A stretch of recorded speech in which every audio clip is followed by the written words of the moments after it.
Le vent des réformes qui soufflent depuis peu dans tous les secteurs au Bénin n'a pas épargné le secteur de l'enseignement supérieur. Depuis bientôt 2 ans, le sous-secteur de l'enseignement supérieur privé est passé au peigne fin, au tamis, je veux dire, afin de sortir le bon grain de livret.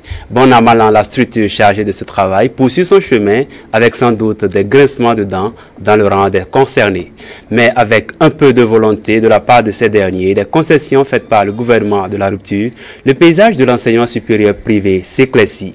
Il y a quelques semaines, au détour d'une conférence de presse, le directeur des établissements privés de l'enseignement supérieur a rendu public les résultats provisoires de la 2e assise du Conseil consultatif national de l'enseignement supérieur. Au total, 5 universités sont désormais agréées au Bénin, du moins pour la rentrée 2019-2020. 5 universités pour 29 écoles et instituts d'enseignement supérieur privé, mais à côté, c'est quand même plus d'une centaine qui mettront les clés sous le paillasson. Le chiffre intrigue et suscite beaucoup d'interrogations. Les épaisses, dernière liste actualisée, dernier agrément, c'est le thème autour duquel nous essaierons de discuter ce soir avec mes invités. Sur le plateau, j'ai 2 invités. Monsieur Honora Hongé, directeur de cabinet de l'UPI ONM. Bonsoir monsieur. Bonsoir monsieur le journaliste. Merci d'avoir accepté l'invitation. Tout le plaisir pour moi. À côté de lui, pour faire la discussion, nous avons monsieur Dr Virgile Aïe, vice-président chargé de la recherche et de l'innovation au groupe IRGIB. Bonsoir monsieur. Bonsoir, cher ami. Tout le plaisir pour moi de vous recevoir sur ce plateau. Plaisir partagé. Nous l'annoncions à l'entame de cette émission, au détour d'une conférence de presse, le DPS a proclamé ou a rendu public la liste des écoles, des universités autorisées à ouvrir leurs portes pour le compte de la rentrée 2019-2020. On va suivre un extrait du DPS et revenir faire la discussion. Une conférence de presse pour rendre public les résultats provisoires issus du Conseil consultatif national de l'enseignement supérieur du Bénin, instance suprême qui délibère avant que le ministre de l'enseignement supérieur et de la recherche scientifique ne prenne les actes subséquents. Une dynamique amorcée depuis 2 ans dans la réorganisation du secteur de l'enseignement supérieur privé et qui se veut participative. Mes mots de ce matin sont des mots de remerciement. Remerciement primo à l'endroit de la direction générale de l'enseignement supérieur et plus particulièrement la direction des EPES, celle qui a en charge les EPES. La méthodologie qui a été suivie par la Commission nationale est une méthodologie, j'allais dire, connue déjà de tous. Nous l'avons améliorée cette année. Ceci s'est fait dans une démarche purement participative. Je tiens à souligner cela. Nous avons associé tous les acteurs concernés pour pouvoir avoir des résultats, j'allais dire, clairs, limpides, qui ne souffrent d'aucune contestation en principe. Des mots introductifs très rassurants du représentant du ministre de l'Enseignement supérieur et de la Recherche scientifique. À sa suite, le directeur des établissements privés de l'enseignement supérieur précisera quelques critères de sélection des établissements et les types de résultats issus des 330 dossiers étudiés. Nous avions constaté beaucoup de doublons ou de répétitions de noms d'enseignants, pour gonfler le chiffre peut-être.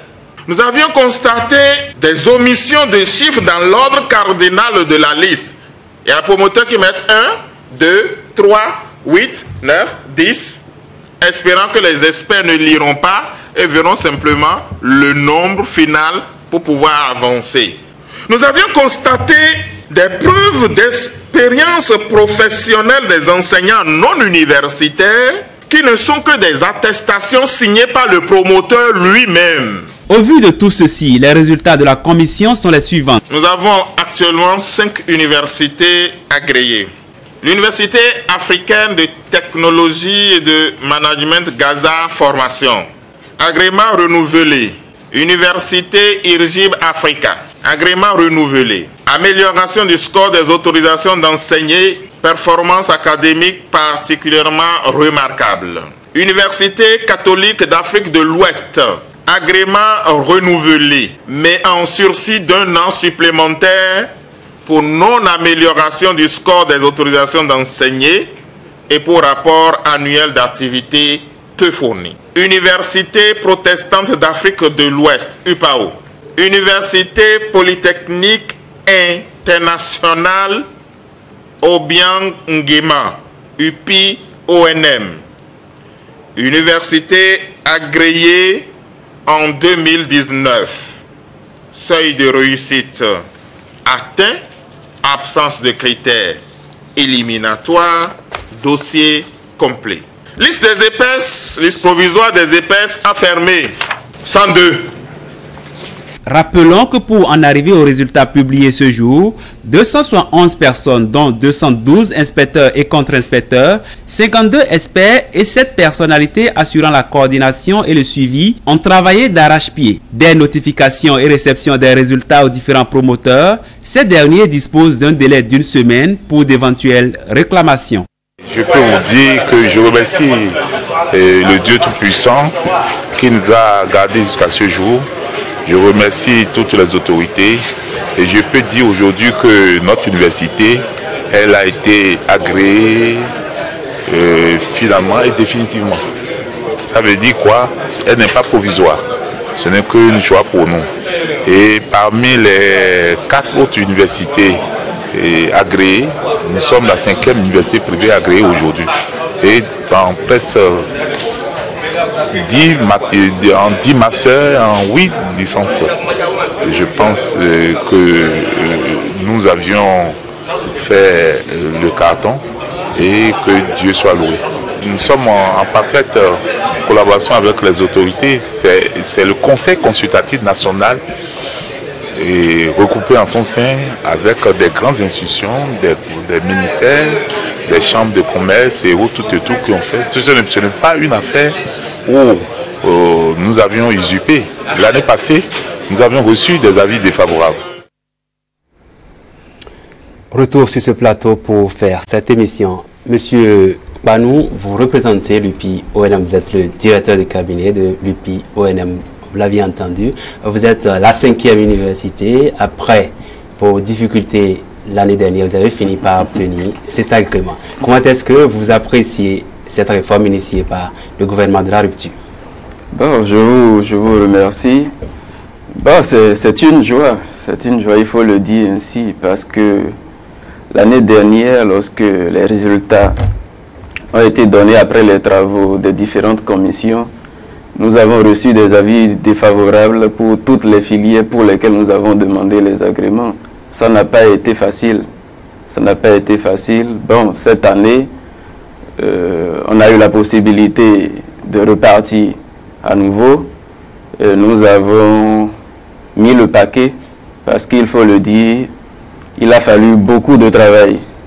Il a fallu beaucoup de travail.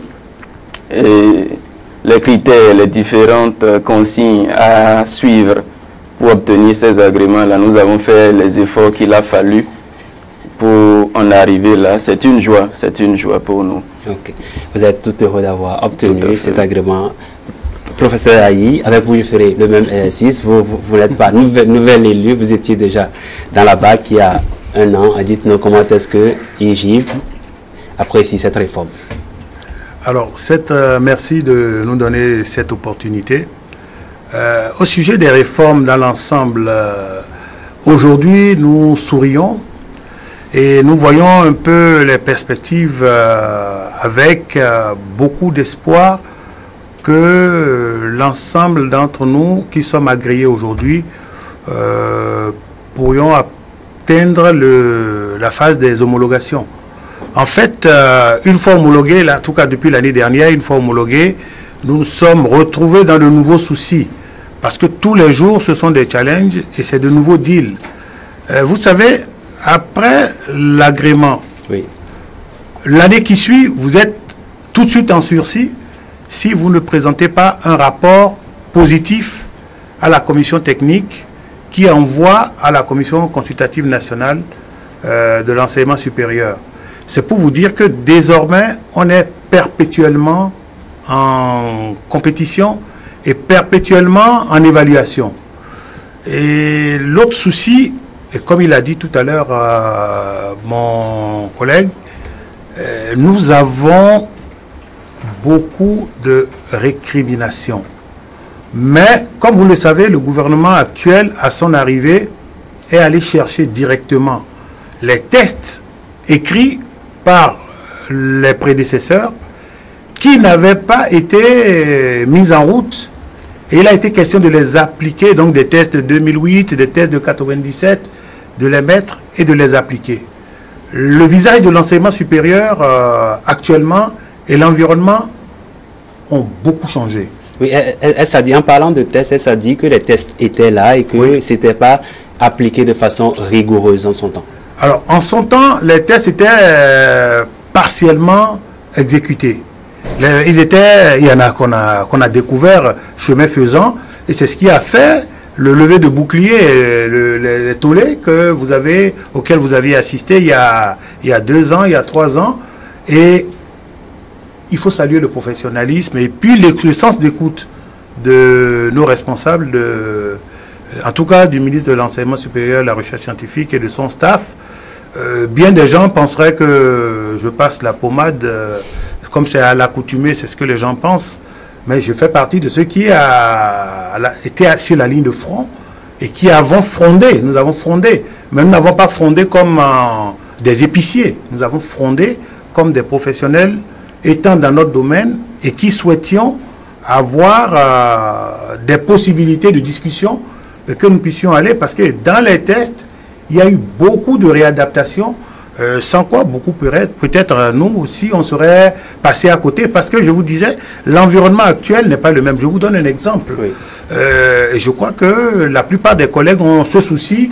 Et même ceux qui n'ont pas pu être agréés, ce n'est pas qu'ils ont manqué de mérite. Hein. Je vous dis, à un moment donné, la sélection était infernale.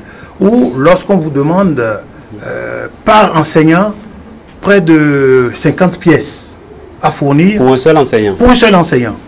50 pièces. Et vous comprenez avec moi, en fait, le but du jeu était de comparer les résultats ou les pièces successives, les réponses successives que vous apportiez. Et quand vous ratez le coach, quand vous vous contredisez, quand vous faites un jeu de passe-passe, ça se ressent sur le parcours. Mais à des moments donnés, quand vous faites venir par exemple des collègues d'université, de technologie avancée, puisque aujourd'hui on est dans le système master, licence, master et doctorat, c'est du professionnel pur. Quand vous faites venir des gens, et que ce sont déjà de gros chapeaux chez eux, et que vous commencez à leur dire, bon ben voilà, on va voir les yeux avec l'opotype de Snellen, avec l'anneau de Landau, alors que chez eux, rien qu'en parlant, la caméra déjà fait l'état des lieux. Vous comprenez avec moi. Donc, on a eu à discuter sur tous ces chapitres et il a été question de faire la cuisine interne. Et je pense que nous sommes satisfaits. Nous sommes satisfaits, mais nous n'allons pas rester, nous n'allons pas abandonner les autres. Nous allons rester solidaires. Heureusement que le gouvernement a proposé des solutions de rattrapage, parce qu'il y en a qui ont investi réellement, véritablement, et il y en a qui sont de bonne foi. Le gouvernement a proposé, en tout cas l'autorité chez nous a suggéré que nous puissions avoir des possibilités de fusion. Et donc, les gens mettant leurs moyens ensemble, oui. Parce que je vous assure que les critères, en réalité, étaient pour nous obliger à faire du costaud et à nous mettre ensemble. De grands groupes, voilà, que chacun crée son université. Que ce ne soit pas des chapelles par-ci, par-là, éparpillées. Voilà. Monsieur Kwan, vous parlez tantôt des critères et de toutes les pièces qui vous ont été demandées, que vous n'avez pas pu peut-être réunir l'année dernière. Cette fois-ci, et c'est fait, et dites-nous, au-delà de tout ceci, c'est quoi les difficultés que vous avez à vous conformer à tout ce que le gouvernement demande aujourd'hui? Bon, c'est qu'il faut d'abord souligner que c'est un long processus, les agréments. Et les étapes successives pour obtenir les agréments, lorsque vous n'avez pas une bonne méthodologie de travail, vous passez à côté déjà. On a entendu le directeur des établissements privés parler des chiffres qu'on a mis et dans la notation, mais 1, 2, 3, est-ce que c'est juste pour ça? Par exemple, les agréments s'obtiennent par filière. Et il a dit, l'année dernière, les établissements qui ont eu les agréments, c'est que pour une filière, il fallait avoir 50% des autorisations d'enseigner pour les enseignants qui interviennent dans la filière. Cette année, les choses ont été un peu plus corsées. De 50%, on est passé à 75%. Ça veut dire quoi? Lorsque vous avez une filière de licence, par exemple, vous devez présenter la liste des enseignants qui interviennent dans cette filière-là. Et 75% au moins des enseignants doivent posséder leur autorisation d'enseigner. Le docteur disait tout à l'heure que par enseignant, il fallait réunir des fois 50 pièces. Avant d'avoir l'autorisation d'enseigner, c'est un dossier qu'il faut constituer. Et si la possibilité est simplement laissée aux enseignants de se débrouiller pour apporter la pièce demandée, c'est-à-dire l'autorisation d'enseigner, c'est que vous passez à côté. Il a fallu que les établissements mettent les moyens pour organiser leurs enseignants, pour les accompagner afin qu'ils obtiennent cette pièce-là, par exemple. Et là, ce n'est qu'une pièce sur près de 25 pièces qu'il faut réunir par filière. Il y a, par exemple, une pièce appelée l'attestation de formation à la pédagogie universitaire. Tous les enseignants qui interviennent dans les EPEST doivent posséder une attestation qui prouve qu'ils ont les aptitudes requises, qu'ils maîtrisent la pédagogie universitaire. Il y a des institutions qui existent ici et il a fallu qu'on se rapproche de ces institutions-là pour organiser des séances de formation à l'endroit de nos enseignants qui n'avaient pas ces documents. Donc c'est vous dire que c'est un processus qu'il faut maîtriser. Il faut être bien organisé pour aller au bout de ce processus-là. Parce que des formations des enseignants qui nécessitent peut-être 1 mois, 2 mois de formation avant d'avoir les attestations de formation pédagogique, si vous ne vous organisez pas suffisamment, c'est que le délai de 4 mois, parce qu'on a eu 4 mois pour s'organiser cette année afin de déposer les dossiers d'agrément. Si pour une seule pièce, il faut 2 mois de formation pour vos enseignants et que vous ne vous y prenez pas tôt, vous passez à côté. Donc ce sont des critères assez rigoureux. Je dirais que le ministère a très bien réfléchi par rapport à ces différentes pièces-là. C'est difficile, ça a été difficile. Bon. Mais dans le fond, ce sont des réformes qu'il faut saluer. Ce sont des réformes très pertinentes. Oui, et vous le dites si bien, ce sont des réformes qu'il faut saluer, des réformes qui sont pertinentes. Si c'est vous qui le dites, et ça ne peut qu'être applaudi par les étudiants, encore que c'est vous qui les formez. Et je disais, UPI-ONM a fini par obtenir cet agrément. Est-ce qu'on va dire que UPI-ONM a fini par s'adapter, à trouver le bon filon pour pouvoir s'intégrer? Bon, je ne répondrai pas directement à cette question-là parce que nous n'avons pas eu les agréments l'année dernière, par exemple. Cela ne veut pas dire que le fonctionnement, le mode de fonctionnement que nous avions n'était pas efficace ou performant. C'est que nous avons réalisé que nous n'étions pas bien pris précédemment. Et les réformes aujourd'hui, il faut quand même le dire, nous avons eu la chance de participer à plusieurs séances de travail avec le DPS qui a réuni les établissements pour discuter, pour échanger avec nous du processus par lequel nous devons prendre pour aboutir à ce résultat. On va dire qu'on vous a accompagné dans ce processus. On a été accompagné, il faut le dire. Par rapport à l'année dernière, il y avait beaucoup de points d'ombre que nous avions, mais cette fois-ci, au cours des séances de travail que nous avons eues, et ça, ces séances de travail s'organisaient dans les établissements, le TPS se déplaçait lui-même, venait dans les établissements privés d'enseignement supérieur et échangeait avec nous. Quand nous avions des questions, nous les posions et on avait des éclaircissements quand même qui nous ont permis d'aller dans le processus.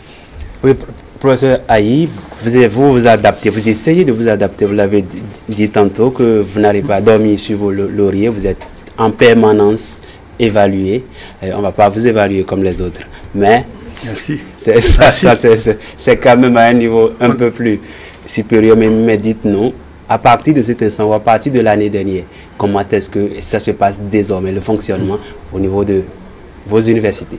Alors, c'est une belle question que vous posez. L'université que j'ai l'honneur de diriger, enfin de co-diriger, est là depuis 14 ans seulement. Mais 14 ans, c'est pas peu. Et quand on fait le point, je peux vous dire que ça a été une progression, quand bien même nous avons été une université délocalisée. Et quand aujourd'hui on voit ce qui se passe, au regard des exigences, on s'améliore. Il y a quelques années, on ne demandait pas à nos apprenants d'évaluer leurs enseignants. Aujourd'hui, ça se fait et nous avons des logiciels qui permettent de tirer tout de suite les performances par étudiant et par enseignant, et les apprenants ne sont pas du tout intimidés parce que tout se fait dans l'anonymat. Et quand l'enseignant n'est pas au courant, vous savez également les présences et absences. Les gens pensent que en envoyant leurs enfants dans le privé, ils sont d'office élus au titre et au diplôme pour lesquels ils les ont inscrits parce qu'ils ont payé. Aujourd'hui, ce n'est plus possible. C'est vrai qu'il ne faudra pas avoir des scores grotesques, mais il faut avoir des performances conformes à l'effort que vous avez déployé et qui reflètent ce que les apprenants valent. Et c'est en cela qu'il faille saluer également les examens nationaux. Par rapport aux examens nationaux, beaucoup disent, bon, ce n'est pas aux normes, aux standards internationaux. Mais vous savez, à chaque situation, il faut un remède, il faut tout de suite opposer un certain nombre de solutions. Et ça, je pense que c'est la solution. On est dans une transition. Normalement, l'arbitrage devrait constater que la plupart des établissements aujourd'hui vont à 95 ou 100%. Et de ce fait, dire maintenant, on change le mécanisme. Et en changeant, c'était une mesure d'urgence. Donc il faut que les jeunes nous comprenions comme ça et que les détracteurs comprennent que c'était des mesures d'urgence. On aurait fait quoi? Il y en a qui ont dit, bon, ben, on aurait amené des jurys de l'université publique ou d'ailleurs. Mais qui réellement aurait été rationnel? Il y aurait eu de la passion, il y aurait eu de la pression. La preuve aujourd'hui, c'est que les autorités qui ont géré ces agréments, l'autorité ministérielle qui accompagne, heureusement que c'est allé en conseil des ministres, parce qu'à un moment donné, tout le monde disait c'était madame la ministre, c'était la commission. Et puis après, on nous a dit non, non, attendez, ça reviendra du conseil. Maintenant que nous puissions nous asseoir, faire le point, il a dit tout à l'heure, si on ne s'y prend pas dès le début, on ne peut pas s'en sortir. Si on attend le dernier moment, on ne va pas s'en sortir. Il y a également le fait que beaucoup d'entre les nôtres n'assistent pas aux rencontres. On est souvent indisponible. Et quand vous n'êtes pas là pour écouter ce qu'on a dit, vous envoyez un troisième couteau. Le troisième couteau n'est pas à un niveau de décision. Donc lui, il va donner son compte rendu en fonction parfois même de leur compréhension. Ce qu'il a compris. Et voilà. Et après, vous avez des promoteurs ou des responsables académiques qui disent « Ah non, on n'a pas été informé ».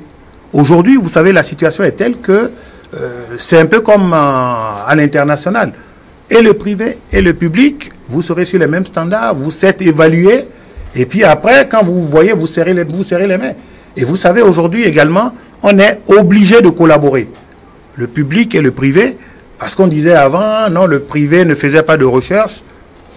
Mon cher ami, aujourd'hui, moi je peux vous dire que nous sortons annuellement en appui ou en accompagnement des universités publiques béninoises, nigérianes ou ghanéennes, 25 thèses de doctorat par rapport à eux. Donc, aujourd'hui, on n'a plus le choix. Et si, parce que tout à l'heure, il a dit, on était à 50% d'enseignants détenant l'autorisation d'enseigner. Parce que par rapport aux enseignants des universités publiques également, vous savez qu'il y a eu une guerre, surtout par rapport aux professionnels de la santé, où on leur a dit, vous ne pouvez plus exercer dans le privé. Mais en réalité, on ne leur a pas interdit d'enseigner dans le secteur privé. Mais pour enseigner dans le secteur privé, comme leurs autres homologues, il aurait fallu avoir cette autorisation. Et donc aujourd'hui, ça se généralise, ce sont les mêmes qui vont et qui viennent. Mais on va arriver à un moment où, si vous présentez une liste d'enseignants, où un seul n'a pas l'autorisation, c'est éliminatoire, c'est compromettant. Maintenant, vous vous intéressez beaucoup aux difficultés qu'on a eues.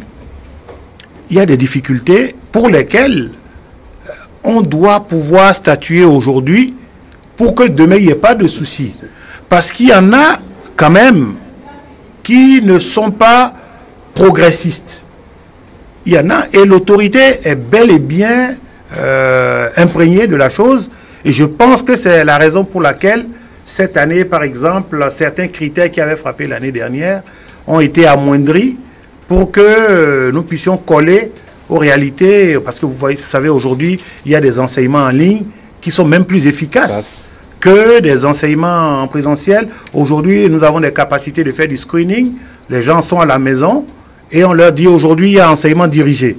Vous ne venez pas en salle, mais tous les 40 du groupe sont suivis, ils sont géolocalisés et on leur dit, vous suivez, même des opérations techniques, même des analyses, même des travaux pratiques de chimie, vous restez à la maison et vous avez donc l'écran, et vous avez, voilà, vous avez les simulations.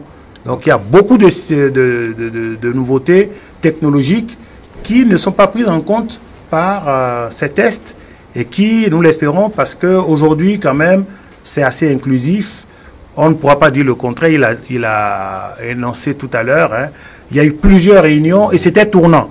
On choisit un établissement aujourd'hui, tout le monde y va, un autre établissement. Et pour les attestations pédagogiques, une partie s'est faite avec les institutions locales. On est allé vers des facultés, des instituts, mais on a également profité de ce que la coopération internationale proposait. La coopération française, la coopération allemande, la coopération japonaise. Et ça n'a pas été rejeté. Nous pensons donc que nous sommes des acteurs et la façon dont nous allons élégamment conduire et suggérer aux décideurs de cette façon dépendront les fois à venir les améliorations et les satisfactions que nous aurons les uns les autres. Monsieur Kwanou, désormais c'est 5 universités agréées au Bénin pour la rentrée 2019-2020. Est-ce que vous ne craignez pas un problème de flux au niveau des étudiants, vu que si ils veulent bien se conformer à ce qui est là, c'est que tous les étudiants qui sont dans les autres universités qui n'ont pas obtenu l'agrément devront converger vers le public ou venir vers les 5 privés? Bon, c'est peut-être bon pour vous. Bon, je ne dirais pas que ça déplaise, parce que les universités dont vous avez parlé ont quand même des infrastructures conséquentes pour assurer la fonction régalienne pour lesquelles l'État leur a donné les différents agréments. Donc, en termes d'infrastructures, en termes de ressources pour pouvoir faire le travail, je ne pense pas que cela puisse poser un problème. Le plus important, c'est de faire l'effort constant de recherche de qualité. Parce que lorsqu'il a été dit qu'il y a certains établissements qui ne sont pas au pas pour le moment et que d'autres le sont, il est tout à fait normal que ce soit ceux qui ont les agréments qui continuent à faire les formations.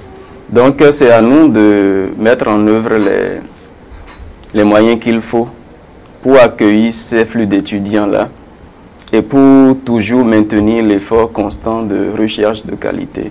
C'est ce que je puis dire par rapport à votre question. Sur la même question, l'IGIB aujourd'hui est-il en mesure de satisfaire toute la demande auquel elle fera face dès la rentrée prochaine? Ok. Alors, je voudrais nuancer. Il y a 5 universités privées, mais il y a 23, je crois, il y a 23 instituts, écoles de rang universitaire. Oui. Donc, il faut les rajouter aux 5 universités et ça fera donc 28, on doit être 28 au total. Au nombre des écoles et voilà. instituts. Et il y a les universités nationales. Oui. Vous savez, il y a eu 100 000 bacheliers cette année, environ. Et tous n'iront pas à l'université. Aujourd'hui, avec la situation économique, et partout d'ailleurs, les gens reportent. Donc on ne recevra pas les 100 000. Et aucune université, aucune école n'est élastique pour en recevoir davantage. Donc par an, de toute façon, avant même l'offre, avant la demande, pardon, nous réfléchissons à notre offre et aux capacités que nous aurons. L'année dernière, il y a eu très peu d'agréés et vous avez, on n'a pas été débordé, bien au contraire. Le climat ne nous a pas davantage profité. Un bémol cependant, c'est que cette année, les autorités publiques, comme avant c'était juste des signaux, et cette fois-ci les autorités sont plus fermes. Et par rapport à cela, donc, il n'y aura pas de collatéralité, donc on mettra sur la voie ceux-là. Les universités publiques vont prendre, nous allons en prendre, et puis beaucoup vont voyager. Et pour nous, l'essentiel est de prendre ce qu'il faut qui permette à nos établissements de tourner, mais pas exagérer pour faillir, parce que le piège est là. Les prochaines évaluations, on nous attend au carrefour, parce qu'on vous dira après quel est l'effectif par salle. Ils viennent, chez nous, ils sont arrivés, quand bien même il y avait de l'air conditionné partout, ils ont dit mais la lumière n'est pas bonne, donc on a cassé des murs pour faire. Donc c'est des charges nouvelles qui ne sont pas forcément amoindries ou amorties. Oui, vous parlez des charges supplémentaires. Oui. Est-ce que ces charges supplémentaires pour tous les dossiers, toutes les dépenses que vous avez eu à faire pour avoir cet agrément ne seront pas imputées sur les frais de scolarité? Alors, vous savez, aujourd'hui l'enseignement supérieur n'est pas du social. On n'y va pas pour compter sur d'autres. Sinon, vous allez avoir affaire à de la formation bâclée. Mais l'enseignement demeure quand même un secteur où le social doit primer. Vous imaginez, nous on est dans le technologique pur, pour la plupart, même nos formations du tertiaire, du merchandising, sont hautement technologiques maintenant. Et nous n'avons pas depuis 15 ans rajouté 1 centime à nos frais de scolarité, qui s'alignent d'ailleurs, que vous soyez en informatique ou en génie des procédés, avec des équipements qui coûtent 500 millions en face de vous, ou des jeunes en licence travaillent là-dessus, ils payent comme s'ils étaient dans une salle où il n'y avait que la craie et le tableau pour faire des calculs comme à l'ancienne en BTS. Et vous imaginez, on a une bonne dose de social. Et c'est ce que malheureusement nous n'avons pas pu complètement expliquer aux décideurs pour que l'aspect fiscal soit revu, parce que ça, par contre, nous a fragilisés. Ça nous a permis de nous organiser administrativement, mais ça nous a fragilisés parce que désormais, quand des collègues demandent à venir et que vous devez les prendre à l'hôtel, au moins ça en charge, et leur billet d'avion peut-être, mais ils ne prennent rien. Vous hésitez parce que quand un organisme veut financer de la recherche, vous hésitez parce que quand ça va arriver sur le compte, on n'a pas encore établi le consensus. Et là, je pense que ce sont des réglages à venir. C'est pour ça que tout à l'heure, je vous disais, agrément, c'est bien, mais c'est de nouveaux soucis. Le jour où vous serez homologué, l'administration publique va ajouter à l'homologation un certain nombre de critères gendarmes, comme on les appelle. Et donc, ça va être des marqueurs, des signaux qui, à tout moment, vont vous empêcher de dormir. Ok. Voilà. Honorable Panou, vous êtes agréé, je ne cesserai pas de le répéter parce que vous aviez entendu tous les ragots par le passé, je dirais l'année dernière, où certaines universités n'avaient pas pu obtenir.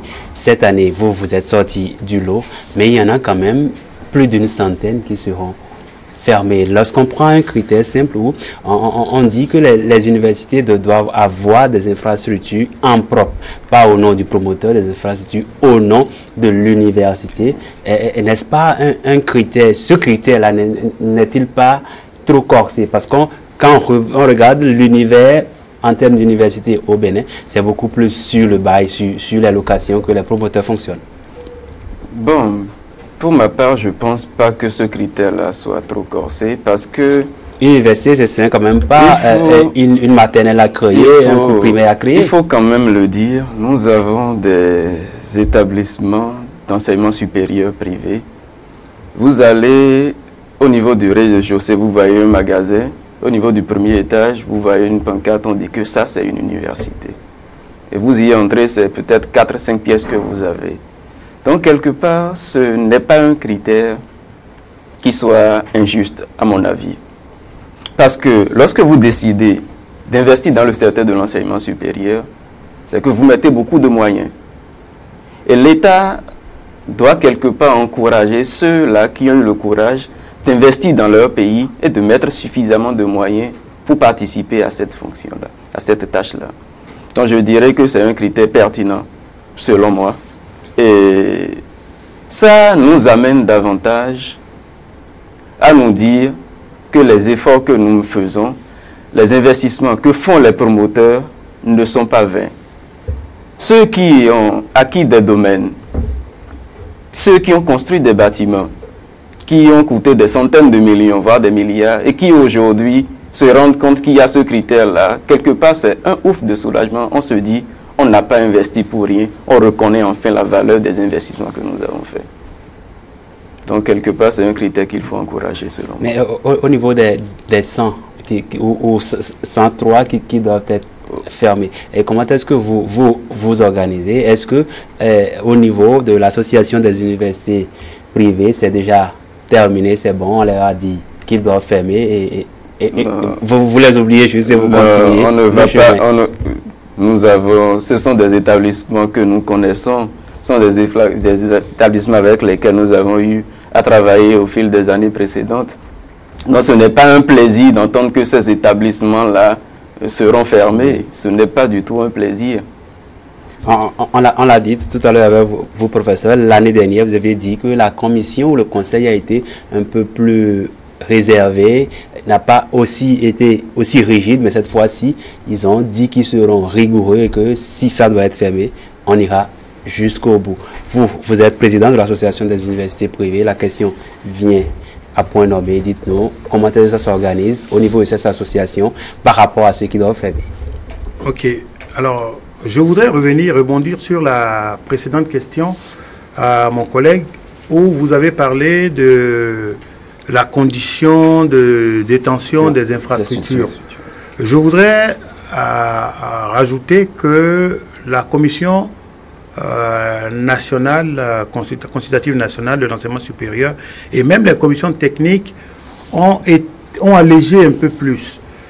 Parce s'il fallait appliquer rigoureusement, ça aurait créé davantage de soucis. Parce que, vous savez, il y a tout un processus. Vous avez une première autorisation de création. Puis, l'autorisation d'ouvrir. Entre l'autorisation de création et l'autorisation d'ouvrir, vous avez 3 ans. Et je le dis, j'insiste un peu parce que certains jeunes collègues ou certains établissements jeunes, mais ayant des promoteurs beaucoup plus anciens que nous, disent, mais au début, ils étaient tous en location. Ceux qui jubilent aujourd'hui, c'est vrai. Et par contre, les locations à l'époque, il fallait les voir, c'était déjà de grands bâtiments pour certains. Et quand on a actuellement mis les niveaux, c'est-à-dire au moment d'ouvrir, vous avez déjà au moins une parcelle qui attend quelque part. On ne vous a pas dit d'aller chercher une parcelle de plusieurs milliards. Ok? Et vous démarrez. Et quand vous démarrez, il y en a qui ont été agréés parce qu'ils ont la parcelle, qu'ils ont pu sécuriser et qu'ils ont mis en leur nom. Et quand vous ne mettez pas en votre nom, ils ont accepté certains baux cette année. Il faut que ce soit sécurisé.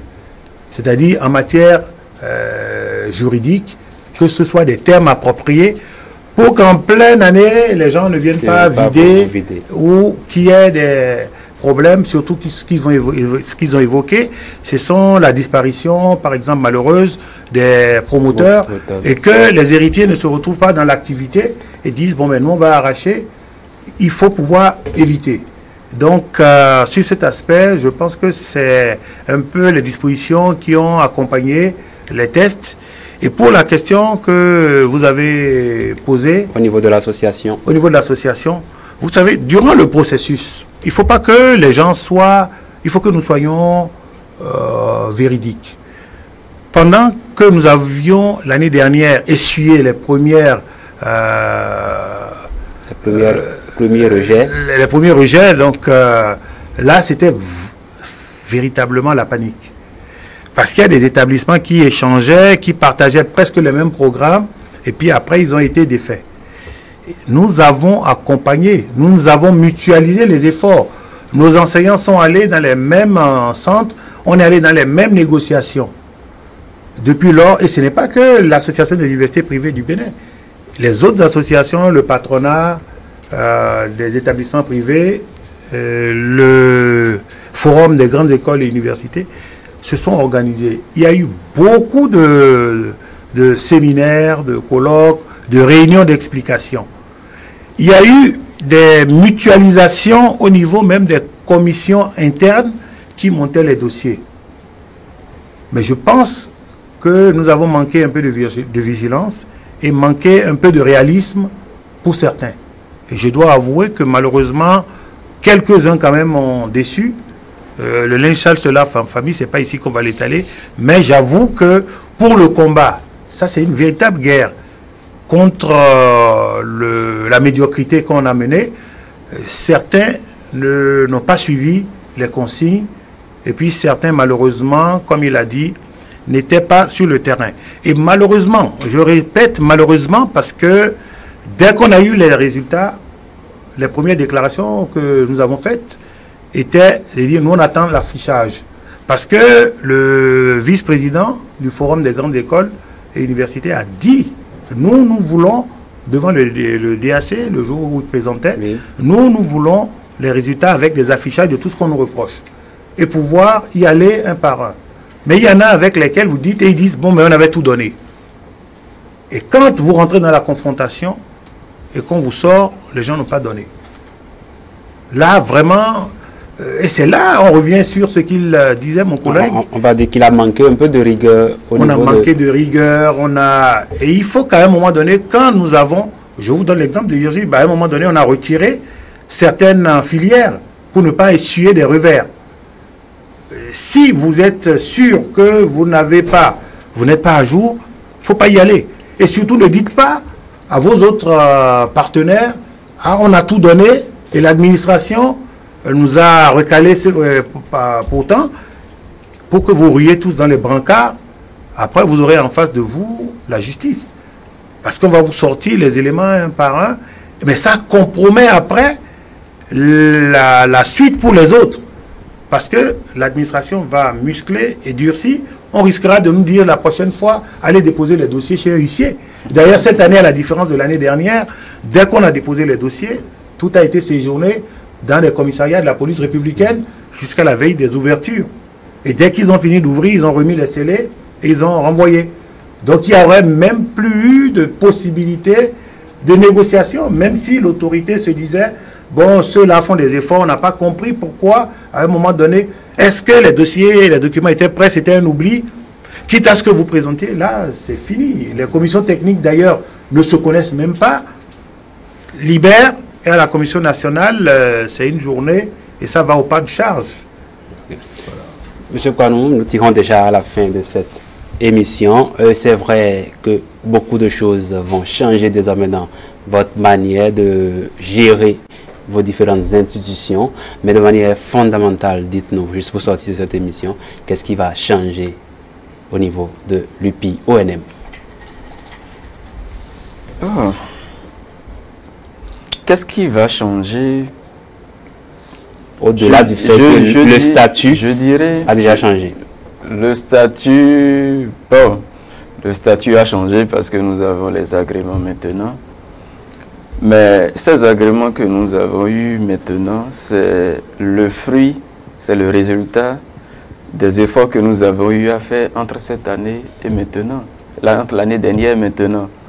Donc c'est, comme je le disais tout à l'heure, c'est le maintien de l'effort, c'est la recherche constante, permanente de qualité dans tout ce que nous faisons. Et lorsque nous maintenons ce cap, je ne pense pas qu'il y aurait encore d'autres éléments qui viendront nous perturber.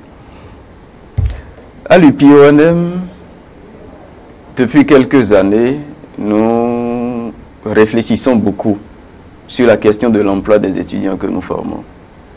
C'est par exemple un aspect qui n'est pas pris en compte à travers les différentes réformes auxquelles nous sommes confrontés pour le moment. Mais ça ne veut pas dire que nous n'allons pas réfléchir au-delà de ce qui nous est exigé pour quand même faire de notre université, continuer de faire de notre université un pôle d'excellence.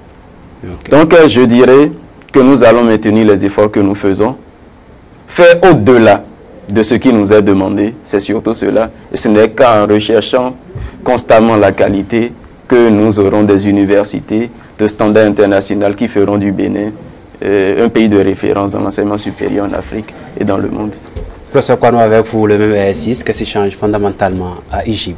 Alors, ce qui change, je voudrais dire, IPIB, ONM était constamment dans la recherche pour ses apprenants, comme la plupart des établissements engagés.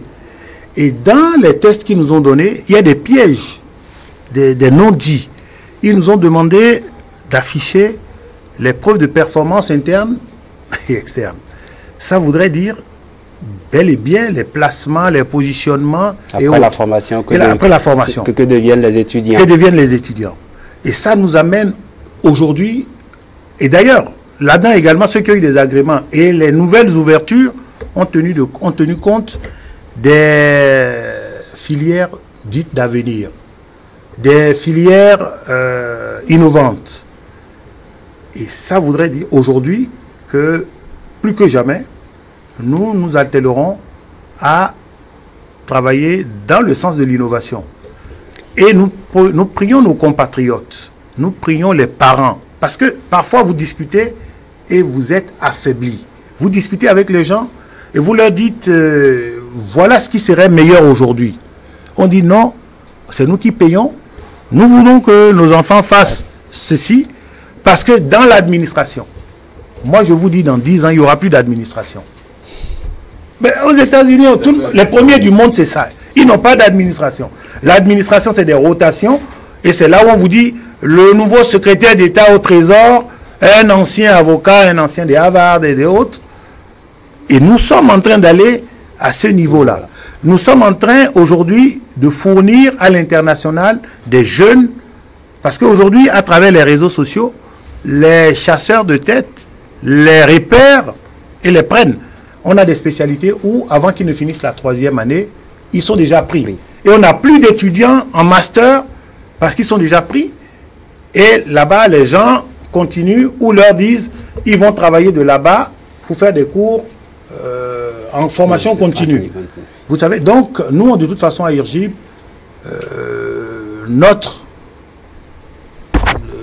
nos objectifs sont d'aller à l'homologation et de faire en sorte que la confiance locale rattrape la confiance à l'international que nous avons déjà, et que, comme il dit, notre pays et notre sous-région comptent dans le concert des nations. L'agrément, c'est une première étape. Tous les souhaits des universités, des 5 universités, des écoles, c'est de pouvoir aller à l'homologation vivement, que cette homologation leur soit attribuée par le travail qu'ils auront à fournir au fil des années et que le Bénin puisse rayonner, que le Bénin, en termes d'université, en termes de formation, puisse être au concert des nations. Merci à vous d'avoir suivi cette émission. Mercredi politique d'aujourd'hui, c'est terminé. Prenez le prochain rendez-vous le mercredi prochain.